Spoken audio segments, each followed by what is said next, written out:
A story of healing. The Greek word for wisdom is Sofia, and so is the woman's name by whose story I am about to tell. There are many stories in this world. Some are being told over and over, while most are being lost with the winds of time. Her story is surely one worth telling and remembering. It's an authentic story that reaches deep into the heart of existence and far beyond what we know to be real. I now invite you to follow me on her journey through deep pain into extraordinary transformation, and on her journey of hunger to know herself and the world around her. The beginning of her story is quite ordinary, at least from the outside. She grew up in a rather safe environment where nothing was left to its own wild nature. Everything was always in place, and nobody ever said anything out of the ordinary. In her home it was better to be polite than honest, and feelings were something to only keep to yourself. This is how she became an expert in adjusting herself to any given situation from very early on. As citizens of two worlds, both the inner and the outer, and from deep within her being, she always knew that there must be more to life than what she was offered from the outside. She remembered landscapes of such beauty and light that the whole world would dance only to cherish the miracle of life.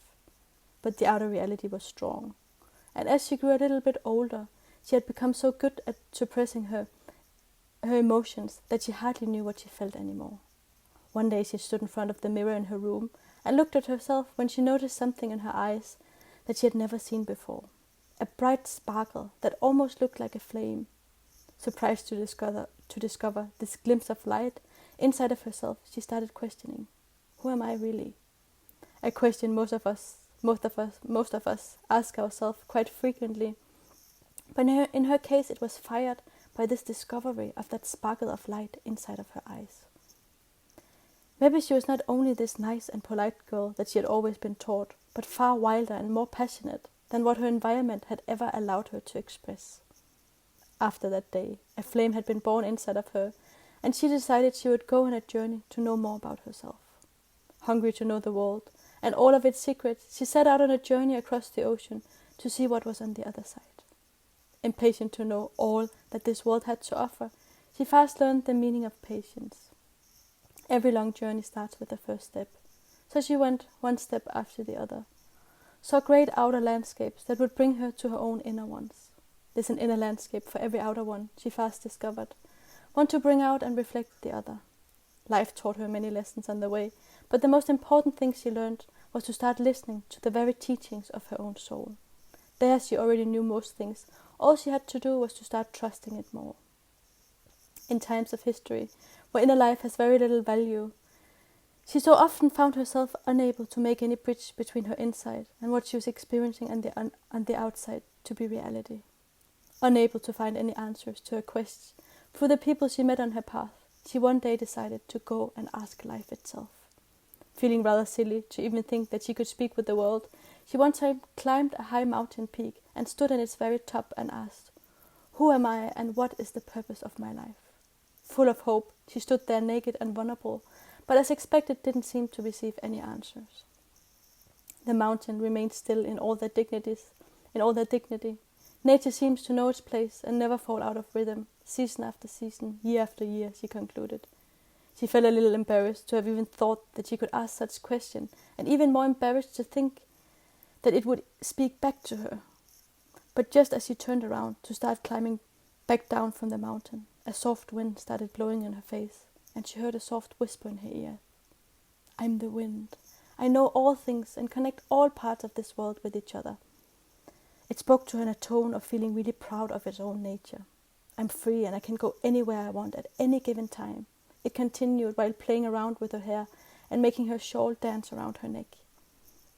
Feeling amazed that the wind could speak and she was able to communicate with it, she again had to remind herself of why she had come and what questions was really stirring inside of her. But before she had time to ask again, the wind said, "I've heard your questions, but I want to make sure that you really know what you're asking for before I carry your wishes with me around the globe."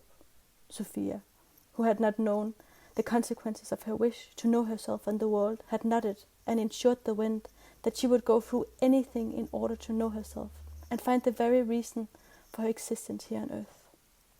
"Be careful what you ask for, my child," the wind had said, and warned her with a strong blow straight in her face.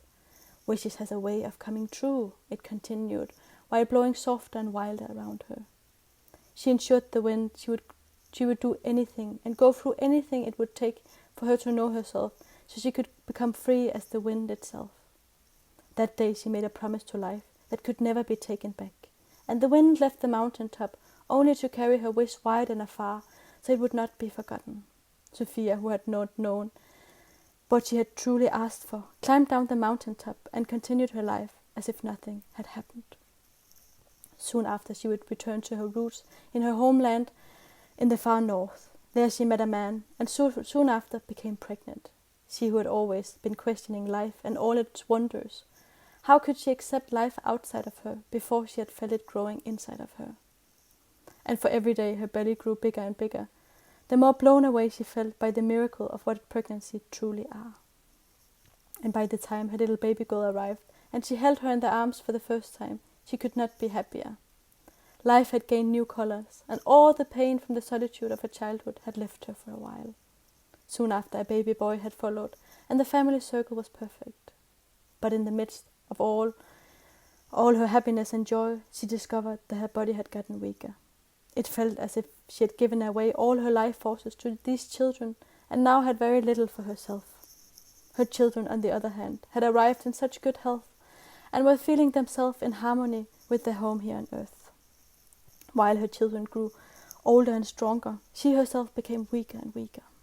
On her quest to know what was happening on her body, she went far and wide. She sought doctors and healers from all corners of this world, and was always left with no answers that could really satisfy her whole being. Always bricks of truth that she would, like a puzzle, have to add to a bigger picture of what she knew to be real. On her way, she discovered body movement and its tremendous effects on the vitality of the body. She transformed an ancient tradition from the East and made it into a more modern practice, and started teaching it in her very home to anyone who would like to learn. People came from wide and afar only to join her classes, and all felt a new feeling of well-being and connection to themselves afterwards, and many were healed from many ailments and years of illness. Only herself seemed more difficult to cure, and despite all her attempts, her body fell more and more sick.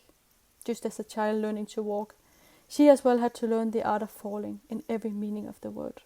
Physically, because her body could not carry her as it had used to, and emotionally because of all the pain of having her freedom so gradually taken away from her, without her being able to do anything to stop it. Thick clouds had covered the sky entirely, where the sun had been shining bright and clear before. In her despair and hopelessness, she went to nature once again. Since there was no mountain tops to climb in her homeland, she one day found herself dragging her sick body to a beach to try to talk with life again, just as she had done it once before. It was rather cloudy when she entered the beach that day, and the wind was blowing heavy and wild. She sat down on the banks of the water and tried to concentrate herself enough to formulate a question. A little weak in voice, because of the lack of strength in her body, she looked towards the horizon at the point where the sky meets the water and asked, "Don't you remember that you once told me you would help me to know myself, and now I cannot even carry my own body, so how am I supposed to do anything?" A tear was falling down her chin as she was asking the question out loud.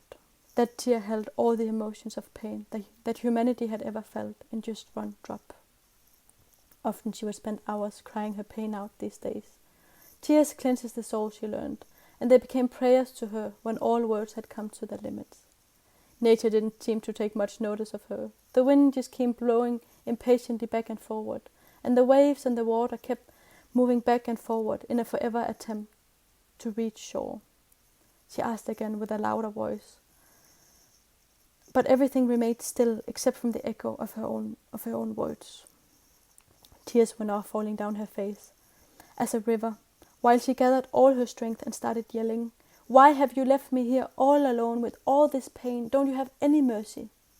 Suddenly the wind stopped blowing, and it seemed that the whole natural world was finally listening. "Why?" she repeated again, with a sobbing voice, containing all the pain that one person could possibly feel on earth. The wind started blowing softly around her again, and this time, just like on the mountain peak, it started whispering, "Have you forgotten what promise you have once made? And now you want to get out of it? The wind continued in a mocking tone of voice. Sofia felt provoked and said with a new strength in her voice, "Yeah, it's easy for you to say. You're the wind and you can go anywhere you want at any given time. But are not like me bound to a body or any matter of this world." The wind almost stopped blowing for a while before it replied with a softer tone, "You see, that's why I need you, in order to experience that for me. I'm only the wind, and my purpose is to carry stories around the world and spread them far and wide to all corners of this globe. Your job is to live out those stories, so the experienced life on earth can be enriched by all what you feel and see." Sofia fell quiet as the wind, and the stream of tears running down her face became slower. She contemplated for a moment and realized, perhaps this was the purpose of her life, to experience life and all of its joys and all of its pains. Light only knows itself through the dark, she finally concluded. Full of new strength, she thanked the wind and left the beach that day. And from that day on, she started carrying her pain with a new dignity.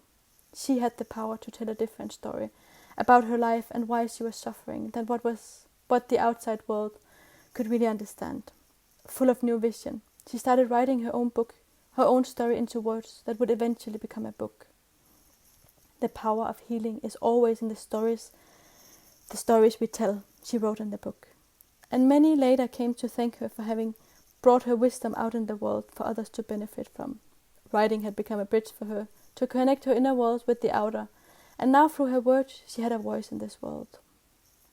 A quiet winter afternoon, while sitting in her wheelchair and looking out the window and seeing all the rain having turned into the most beautiful shaped crystals, she understood the alchemy of nature as well as the alchemy of her own soul. Life is always striving to transform itself and become itself's most perfect self. Just like the crystals that used to be rain and now had turned into diamonds, so had the very depth of her soul also been shaped and perfected by all what she had seen and experienced. For a moment she felt herself as a part of a bigger picture of creation. There was no separation between her and nature, the universe and the earth underneath her feet, and finally she knew within herself that she was really a part of this universe, experiencing itself in all of its expressions. With this new insight, she said a quiet prayer within and thanked life for so gracefully having answered all of her prayers and shown her to herself. All her pain had crystallized into utter wisdom, and she was now ready to take on her mission in this life, and she began teaching people about life and the universe, and how nothing is separate, and how this world also needs us in order to experience itself. Her being bound to her wheelchair, with the only freedom of her mind to go anywhere it wanted, her students would have to come to her. People came from far corners of this world to sit in her living room by the fire and hear the stories about life. And hear her stories about life. She who had experienced both heaven and hell on earth was now able to hold the space between these worlds. Her teachings were deeply rooted in the earth, while reaching high into the sky and creating a bridge for people to walk from one to the other. She had understood that to truly find heaven in heaven, you have to have already found it here. Many listened carefully to every word and to the authenticity behind their meaning. Many people experienced a feeling of peace in her company, a place to pause and rest away from the rush of modern life, and a place where the true meaning of life could really be explored.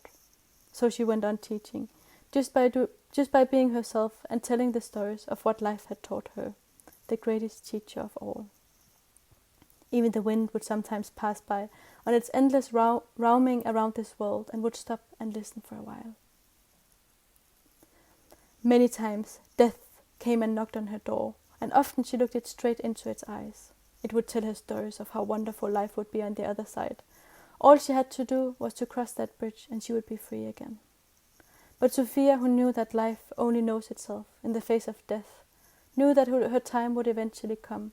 So she told it to go away and not come back until she was fully ready to leave this shelter of her body and take on a completely new form. Feeling so fulfilled to have transcended the boundaries of this world in her mind, she felt that she had accomplished more than what she could have ever hoped for. She had kept her promise to life, and life had so generously made her live her way into all the answers to her questions. The power of healing is in the story we tell, was one of the most profound things she had learned here on earth. And this is the story about Sofia. Maybe not told or read by many, but now it has been written into the written language of this world, and perhaps carried wide and afar by the wind to far corners of this world, until the end of time.